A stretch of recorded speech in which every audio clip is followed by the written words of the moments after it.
What's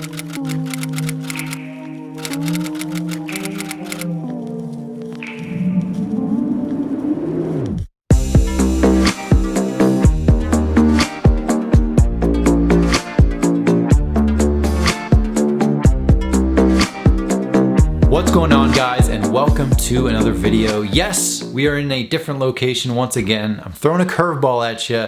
We're in my office upstairs because it's literally 90 degrees outside and like almost 90% humidity, and it's pretty much the same in the garage. There's not any wind, and the AC unit just struggles when it's literally like so hot outside. It wasn't worth me sitting in the garage sweating to give you narration. So we're upstairs.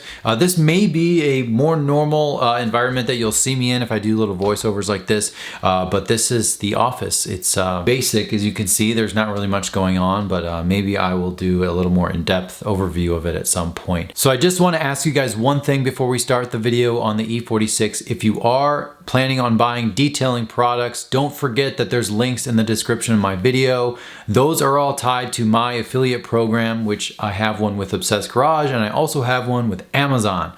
So if you go and you're interested in buying something from either of those sites, and honestly, if you buy something from Amazon through my link and you end up buying something that's not detail related, but you clicked on my link first, I actually still do get credit for that. So if you are planning on making a big purchase from either of those sites, I get a nice kickback that helps support the channel. I really appreciate it. I don't ask you guys much other than to watch the videos. And if you are thinking about ordering, don't forget, start with those links. All right, so on to the E46. As I mentioned, this is the very first wash of the E46. And so as much as I dread the very first wash on a car that's new to me, it is kind of satisfying to be able to see like significant improvements in like the condition of the car when you got it versus after that first like detail or that first like official wash. So if you're like me, you kind of understand that. And it is like have that weird little like satisfying part to it. So that is what we're going to be experiencing today on the E46. So if you guys follow the channel, you know that I just purchased the E46 in beautiful Amola red. Would look much more beautiful with a proper detail, but the current state, it was owned by a older gentleman who is not really a detail-oriented guy or quite as detail-oriented as I am. So of course, these glamour shots, or these shots I should say, they're not very glamorous as you can expect. Paint is very swirled, paint is caked with dirt, and especially in areas like the gas cap, behind the wheels, like on the barrels of the wheels, the arches, and especially on kind of like the door jamb areas, any of those areas, the normal paint is one thing, but for those specific areas where dirt likes to hide, as you would expect on a car owned by kind of like a normal person, pretty bad. Okay, so this isn't something I do very often, but I actually decided to use a very random concoction of car wash soaps. I used a combination of like the Chemical Guys Clean Slate, Adams. I think I threw in some Obsessed Garage decontamination soap and like maybe something else. It was just to finish off a couple old bottles of other things that I had that I don't normally use. I don't really prefer those products, but I had them laying around, and it was kind of an opportunity just to play around. Given the condition of the paint, I was fine using like a decontamination soap in this standpoint, even though we're not going through a full detail on it. I just figured as a once over very first wash, might as well use something maybe with a little more strength. The Adams stuff is my go-to, but it doesn't really have any sort of emulsifying properties to it. So it's good for washing, but when you have a really dirty car, I just felt like throwing in some extra stuff just for fun. So as you guys can notice, I actually used the Adams heavy duty wheel cleaner on the wheels of the E46. As you can imagine, they were just caked, and they really had not been given a lot of attention over the years. So unfortunately, I discovered that there was some corrosion around kind of the back of the spokes on a few of the wheels, and things like that, where the dirt just came off eventually after 2 or 3 applications, which you'll see me doing here. But it's just one of those things where over enough time, like wheels just don't last forever. The finish will just eventually come off. So maybe I'll address that in the future, but I used 2 or 3 applications of the Adams Heavy Duty Wheel Cleaner. I don't recommend using this very frequently if you don't need to, especially on performance wheels, because I've had them make my wheels squeak like crazy, the brakes. It strips off a lot of stuff. So it blows out the iron, it gets a lot of dirt and everything off the wheel, but it is not recommended, for, at least as far as I'm concerned, for a regular maintenance wheel cleaner. I also used Adam's tire and rubber cleaner just because I used a designated wheel cleaner, so I just felt in this case I might as well use a designated tire cleaner. I normally do prefer P&S Brake Buster for normal maintenance routines because it is good on the tires and also the wheels. I love that stuff, definitely recommend it if you're washing like a car that's well kept, but in this case I had to be very focused with what products I was using for which part of the car. So I'm not sure how much footage I actually included of me rinsing the car with my pressure washer at about 1000 psi coming out of my Krenzla. I spend a lot of time rinsing cars that are like this example where it's not really like detailed on a regular basis. So the rinse process, as far as I'm concerned, is even more important than it normally is. Foaming is fun, but if you're actually blasting the paint and the edges and all that stuff, that is what's hopefully going to lift the dirt off before you touch it. So I spent a lot more time rinsing with the pressure washer than I normally do, just to blow the dirt out of the crevices, the corners of the windshield, the door jambs, around the lights, around the blinkers, all that stuff underneath obviously as well. But just when you get a newer car or a car that's new to you that hasn't been detailed, that's what I end up doing. So of course, one of my favorite parts, I'm sure your guys' favorite parts as well, is using the foam cannon. I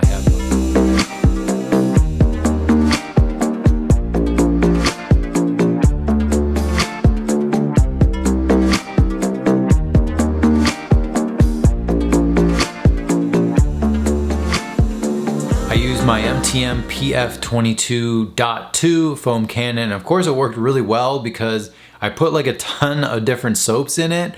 So it's kind of like if one wasn't really going to make a lot of suds, the other one probably would. So of course the foam came out really great.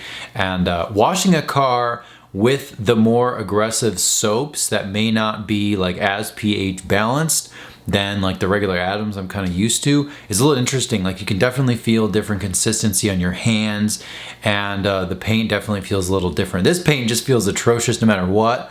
But washing a car with more aggressive soaps is always interesting if you're not used to it. Of course, I used my little detailing brush around those areas like the gas cap. It's so funny, like the area where you kind of put the gas cap in was all just so disgusting. And I can't remember like ever seeing that on any one of my cars in so long, just because, you know, someone who previously owned the car, they just never wiped that down or cleaned it. So it's just crazy. It's very satisfying, I will say that, to get those areas, you know, the door jambs with the little brush.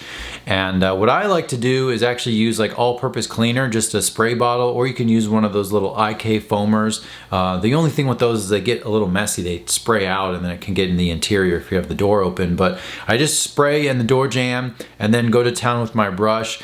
I'm not really concerned with scratching door jambs because I'm going back to polish the car lately. And I know that polishing a door jamb is never fun, but I do have the Hybrid Nano, and I do plan on kind of just using my hand and kind of hand polishing it in the future.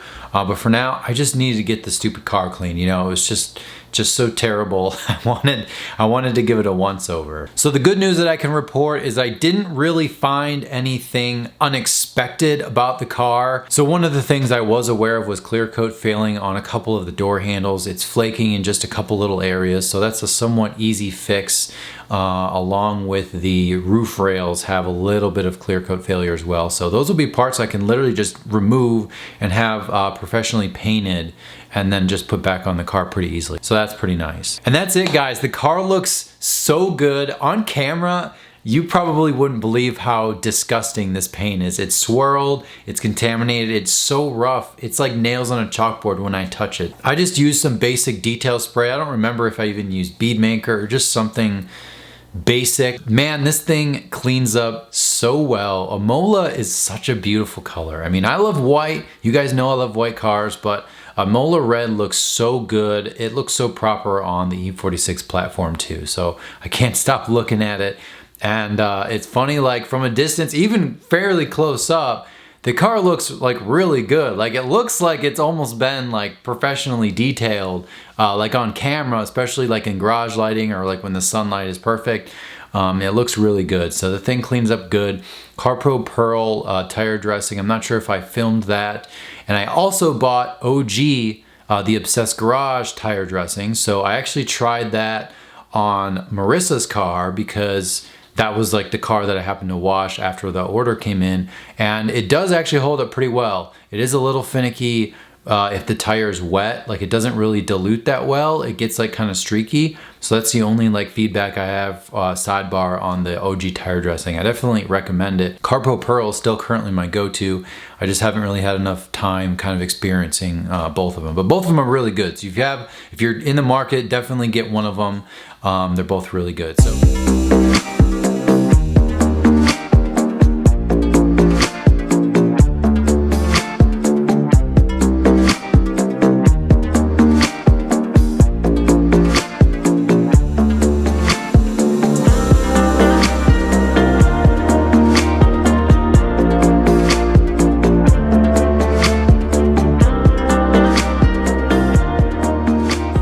Said, guys, thank you so much for watching. I appreciate it.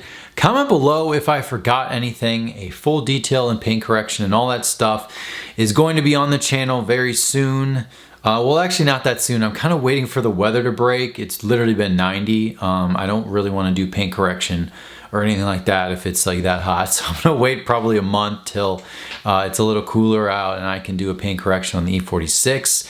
I do plan to use a coating on it because it will be probably driven in the wintertime. So that'll just be that much more helpful.